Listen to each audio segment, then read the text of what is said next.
especially leaders, they're quite aware that if there's a negative change, whether that be a restructure that's needed to happen, whether someone has moved on, whether that be forceful or otherwise, or when there's just cultural issues, things that sort of emerge and we can't quite identify why. When there's a negative change, we know that that's going to impact the system, and so we focus quite hard on trying to mitigate that risk or that impact.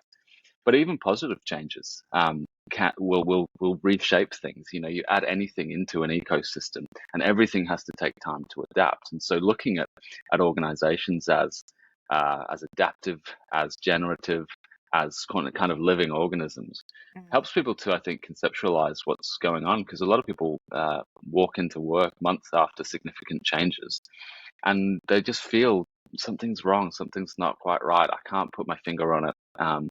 But it's because we've not actually gone through a process of recognizing here's the change and here's the period of recalibration. And so when we work with leaders, we have a program called the Leadership Ecosystem.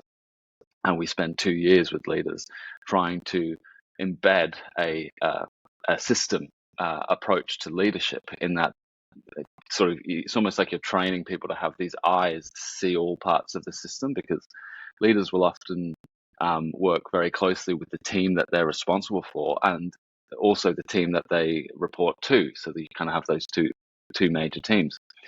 But to be a leader within an organization requires you to have eyes for all parts of the system as well.